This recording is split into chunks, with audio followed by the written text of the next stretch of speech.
I'm Bob Cusack with the Hill newspaper, back with Mark Penn.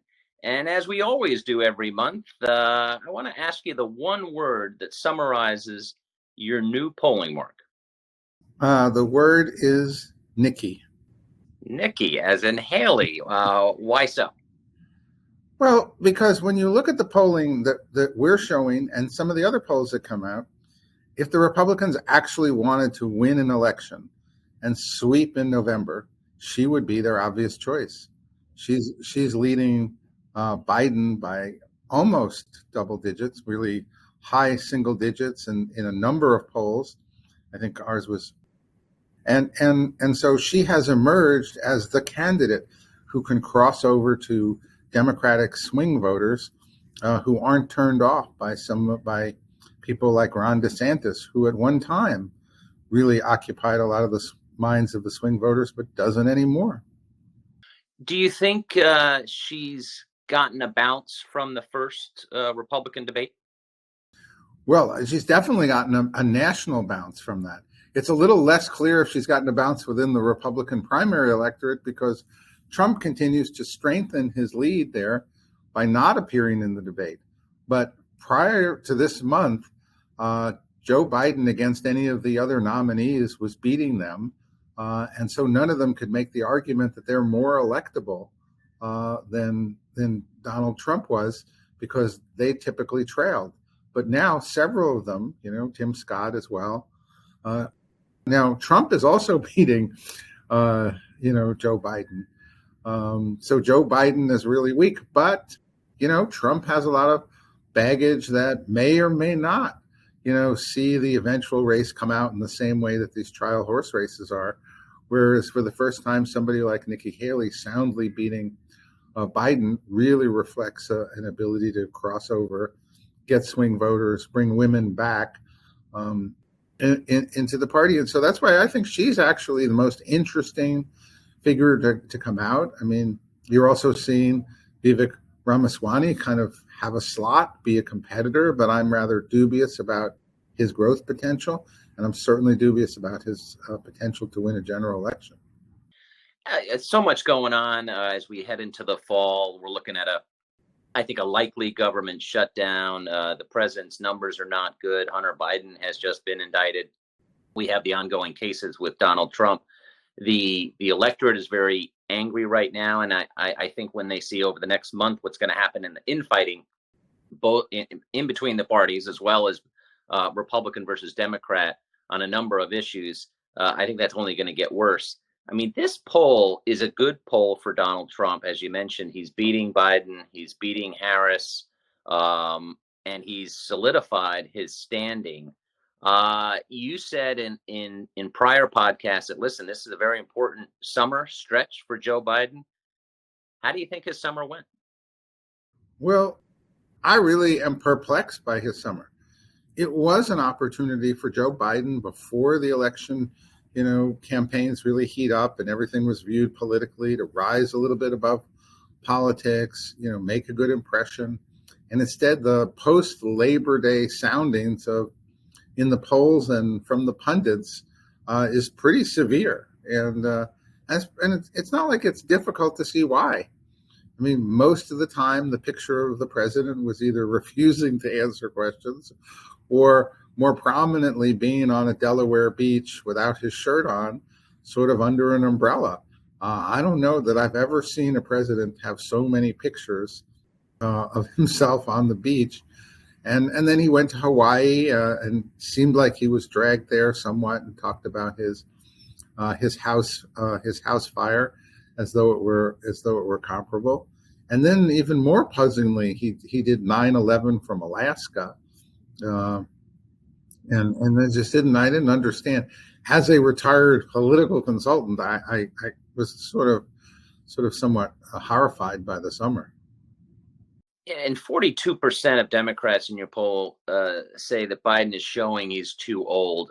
You've been asking this question, and now it seems to be front and center. Is this something he can overcome? Because it's been consistently bad numbers on his age. And some people say it's ageism. And I would counter that with, listen, there are a lot of people who are in their 80s, and Trump has said this too. And of course, Trump is 77. He's not, but Bernie Sanders, showing he's very vigorous and he's older than Biden. How do you think the White House should deal with this issue? Because when you bring him out there, he stumbles. And sometimes he falls, but I'm talking about in when he's talking. We all know that Joe Biden has made a lot of gas throughout his career. He got to the White House, but these numbers on age are terrible. Yeah, we've been tracking this question for a long time. It's been actually not so hot for quite some time, and then the other polls suddenly either noticed it or, I think, copied our question. And then, oh my God, a lot of people think he's old. Yeah, he is old. He has been old. It's interesting. They say he's too old, but they don't change their vote as a result. And I haven't quite figured that out. Are they voting for the candidate? Are they voting for the party now? Do we have really a parliamentary democracy? It's a little bit strange in that. So it hasn't really resulted in the kind of traction against him, although it is now a major talk of conversation. Look, obviously, they don't release medical records. They don't really provide, for all the talk about tax returns, the Republicans should be after his medical records, in the same way. But then he should be proud of his medical records, show that he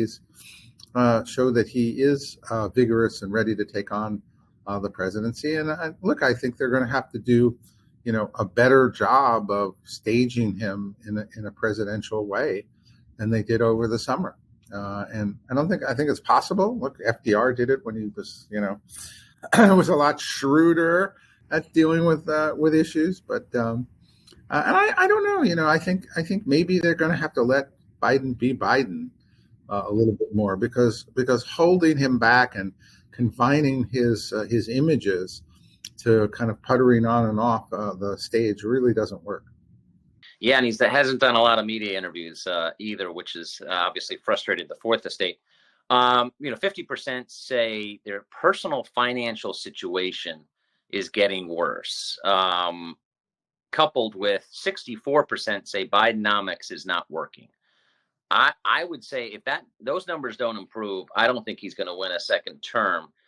What's your take on that?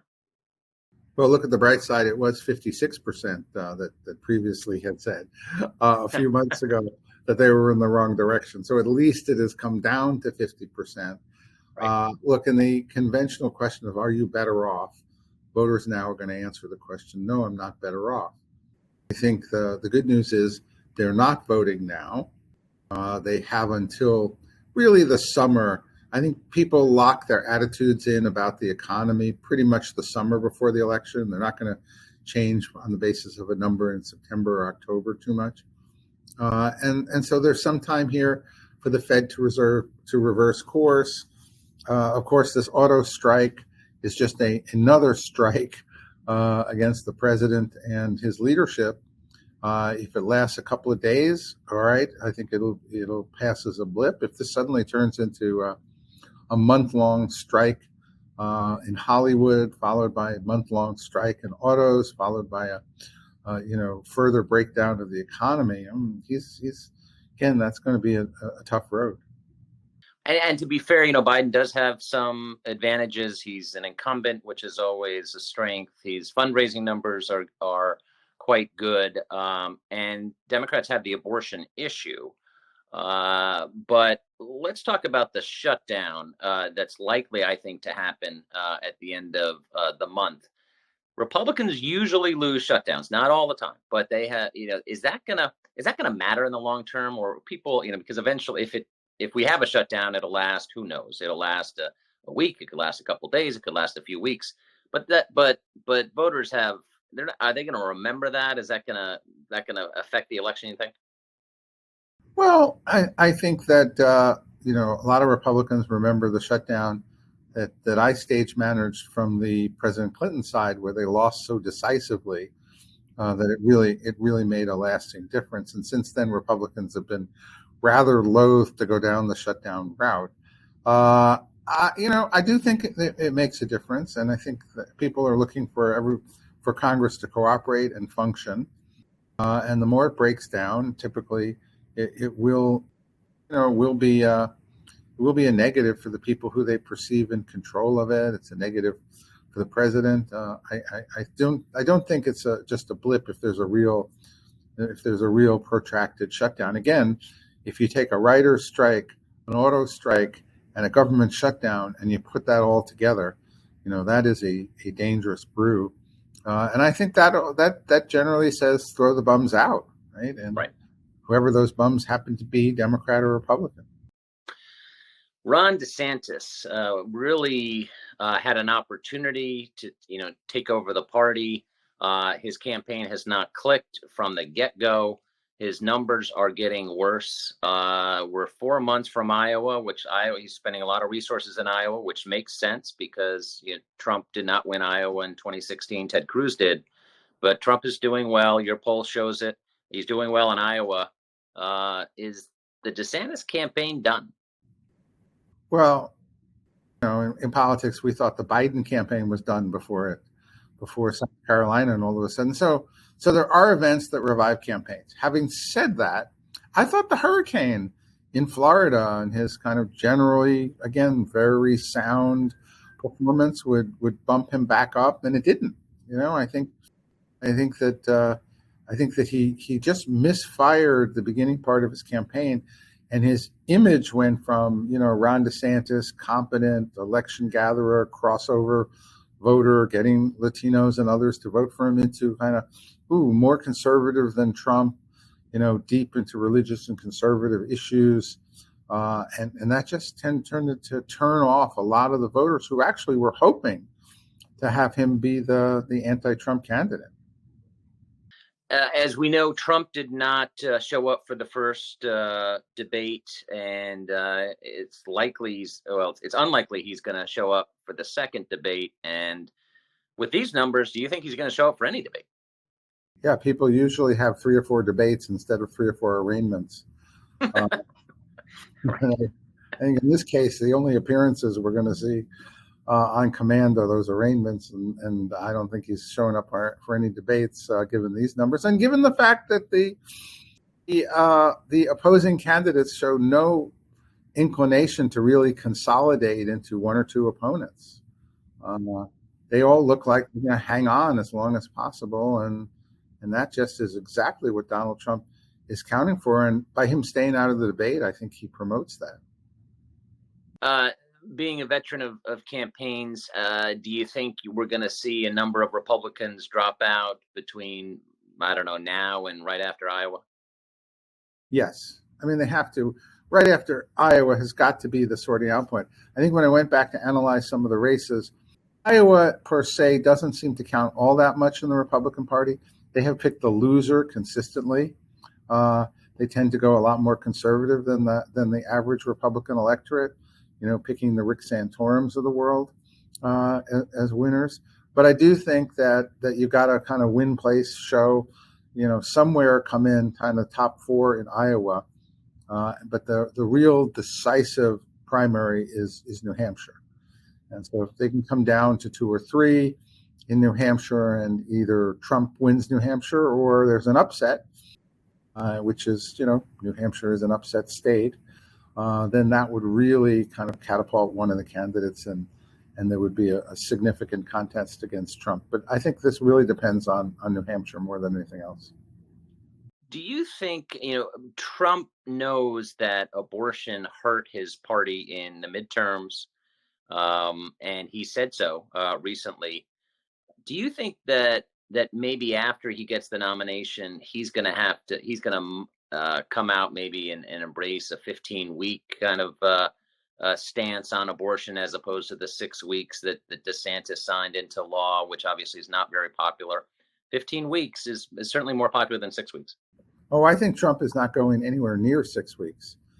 He was the New York liberal business guy with a flamboyant lifestyle, who was, seen as more pro-choice than anything else. And now he's kind of reshaped his image, and after the Supreme Court appointments and decisions, into a kind of having a very, very pro-life constituency. But he's never been a very strong pro-life candidate, even though he increasingly says he is.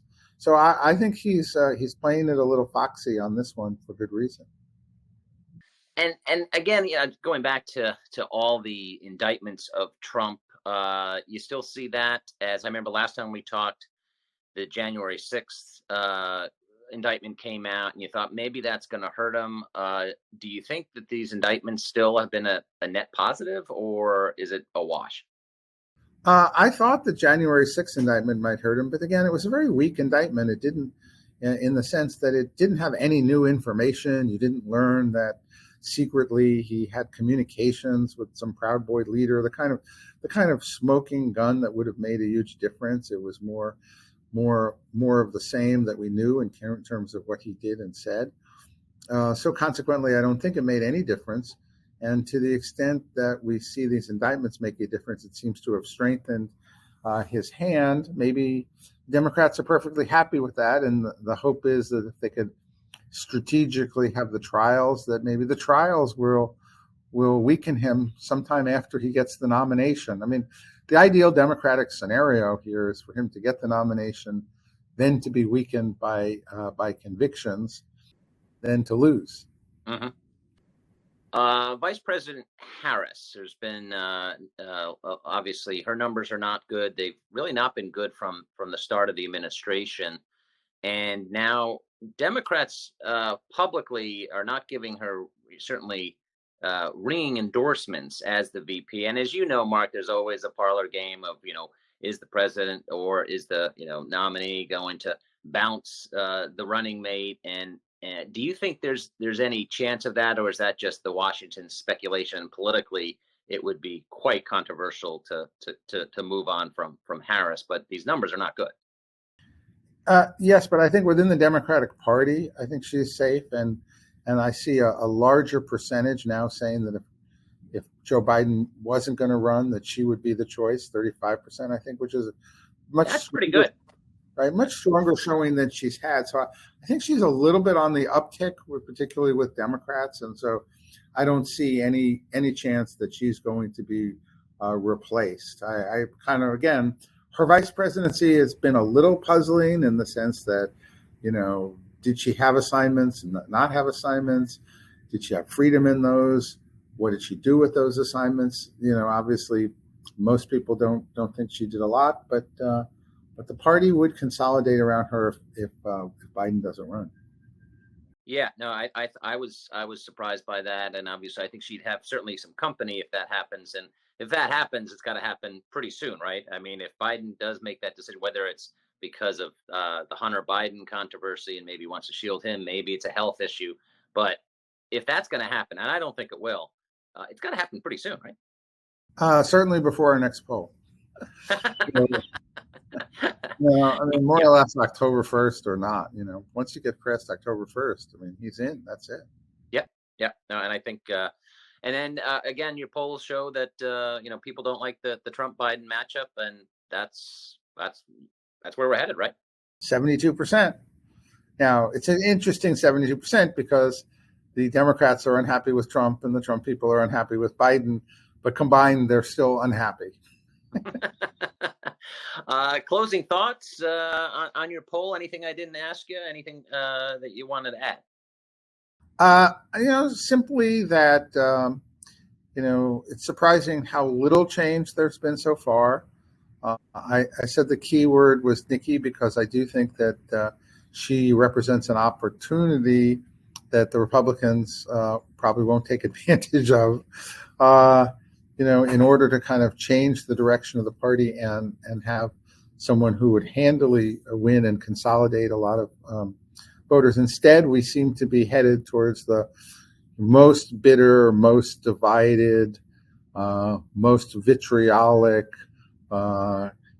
campaign you can imagine, maybe with one indicted and one impeached candidate. And of course, it goes without saying that a lot of people are looking for an alternative to that mess.